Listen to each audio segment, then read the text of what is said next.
I think I'm live. Nice. Yeah, did you like that? Race mixing is communism? Is that crazy? Let's get into that, man, because I think that it totally is. Some of those pictures, I know people are like, ugh, history doesn't have a moral compass, okay? Threatening with being on the wrong side of history is just dumb.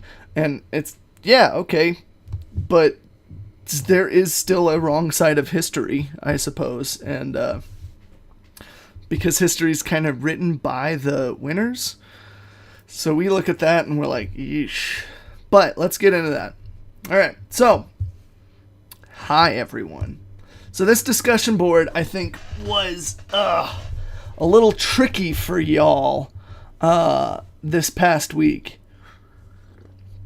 So many of you got caught up in defining what fair could be, and I think it might have been easier for you to simply operate under that definition as discussed in the live stream for that class. And that is, when we think of fair, what we're thinking of is specifically distribution of responsibility based on ability. So, what is fair is that those that can do, and those that can do, those that can do, and those that can do more, need to do more. With great power comes great responsibility, and with greater power comes greater responsibility. That is to say, we came to the definition of fairness being that those who can do more should do more than those that can't. All clear? Cool. Got that squared away. Yeah. So I'm not gonna bury the lead, like I was originally had written in my notes. I think that there definitely is, and it's interesting to look. 4 years ago doesn't seem that long. It may seem like it to you. It doesn't seem like it to me. I mean, that was when I started teaching on the collegiate level. And so thinking of those cartoons coming back, yeah, I was debating what I should do. And like I said, I'm just not going to bury the lead. I'll still get into it further. What I'm going to address right now, I'll still get into it further when I discuss Star Wars and Utopia. So stick around for that. I'm even going to discuss the discussion board with Dystopian Future. Some of you wrote about that. A couple of you were engaged with that, the idea of dystopia, what that can look like, and what utopia can. So stick around, because, like I said, I'm going to get into that stuff when I talk Star Wars and Utopia later in the live stream.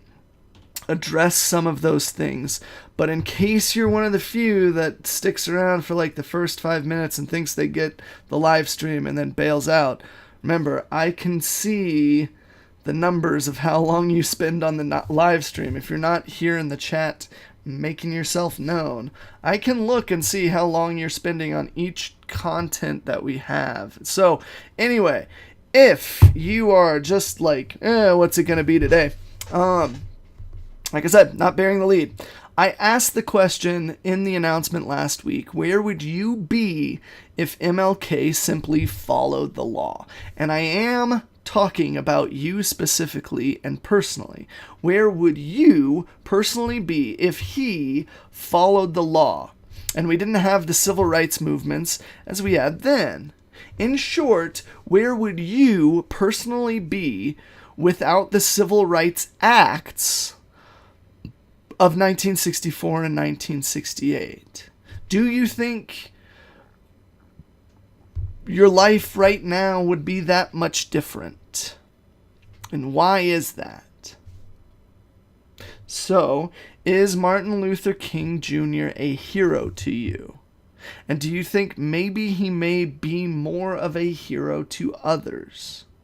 Would your life be any different right now, currently and in our historic time frame, if the resistance, That's the sequels to the original trilogy, the Resistance, the Disobedience, the Marches, and eventually the Civil Rights Acts of 1964 and 1968 never happened. Kinda says a lot when you ask yourself that, right? If your life wouldn't be that much different if those marches hadn't happened, maybe gets into that whole privilege problem we're talking about. So, do we regard Martin Luther King Jr. as a hero? What about Gandhi? Were they heroes during their respective times?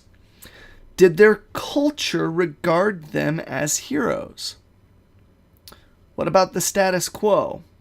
Did the status quo regard them as heroes? And did these historical figures fight for a utopia, or did they fight against what they perceived to be a dystopia? By envisioning what a closer proximity to a utopia could be,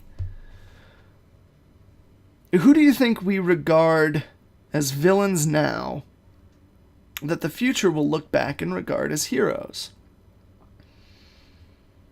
Who do you think you may look up to now that the future will regard as a villain? And will the passage of time change your view of that individual? Or will you fall in that camp of individuals that says things like, well, Hitler was just trying to do right by his country, that's all. See, villains and heroes. Time sort of makes quick definitions of both, until that those definitions also change due to time. Because the thing is, you may say, well, it all just depends on who wins, and you're absolutely right. Who do we regard as villains now that the future will look back and regard as heroes? Well, it depends on who wins. But then the retort to that would be, doesn't it also depend on how far into the future? Because it can get cyclical. In the images I included, like Elliot was bringing up, if you didn't know Martin Luther King, if you did not have any sort of know-withal of him as a figure in our political and national history, you had no idea who Martin Luther King Jr. was. And just solely based your understanding on the prevailing thought and image of Martin Luther King at the time, well, what was being conveyed in all those images? Would you have thought highly of him as an individual? If you didn't know him historically or grew up learning, and you just based your understanding on those images, what would you think? What would you think of him as a person? What would you think of him as a leader of a movement?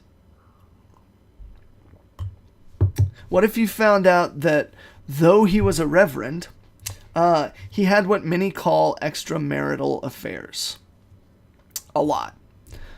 Does that completely undermine everything he strove for and fought against? Are you like, ha ha, got him? Yeah, pointless. The whole civil rights movement is pointless because he wasn't pure. Does that completely undermine everything he strove for and fought against? What if I told you that after Thoreau went to prison and made that statement about welcoming a prison sentence with a badge of pride, that his aunt bailed him out like 4 days later? Or Gandhi, when his wife was ill, refused Western medicine for her, and she died. And then he got deathly ill himself and was like, give me some of that Western medicine. Changes your view of them? What about that Hitler loved animals? Like, absolutely. Like, if he would probably intersperse his Twitter feed with, like, hate-filled messages against the Jude and, like, adorable pictures of kittens. Hitler was also anti-communist.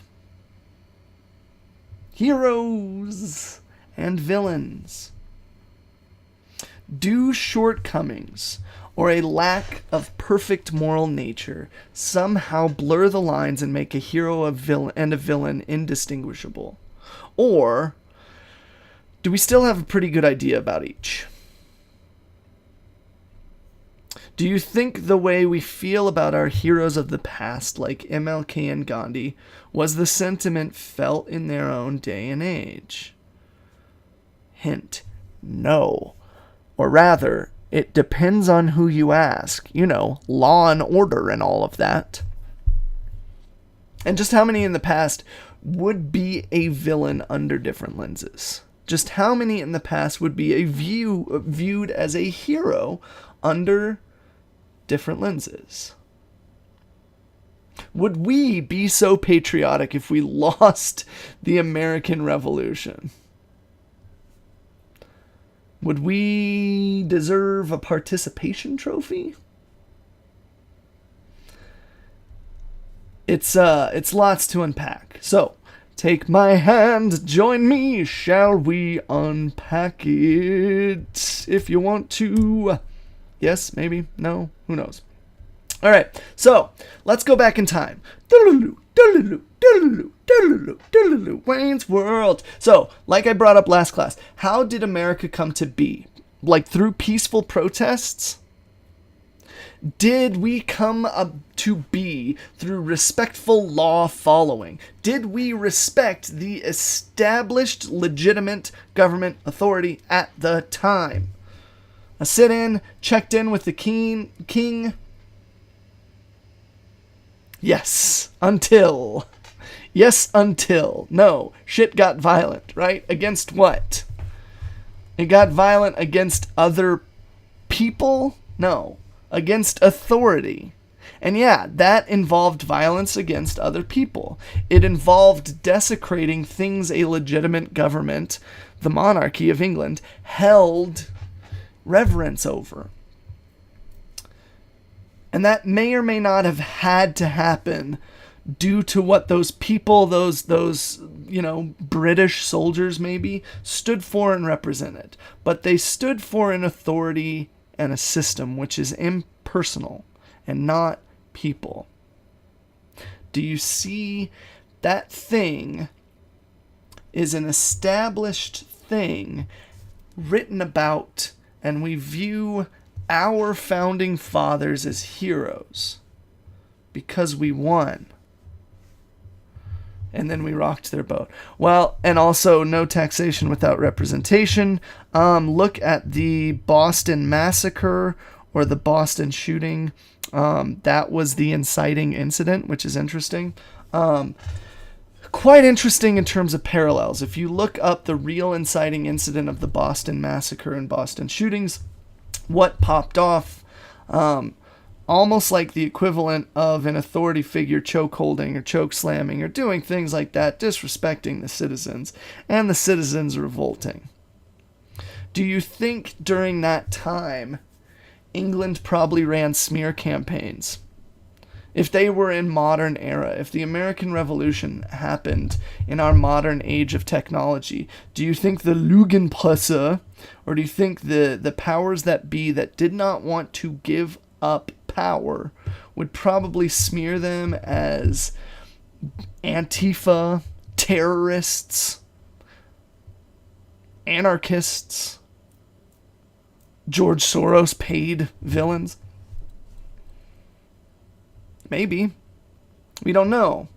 But what we do know is that literally the American Revolution stood as a resistance to a legitimate government.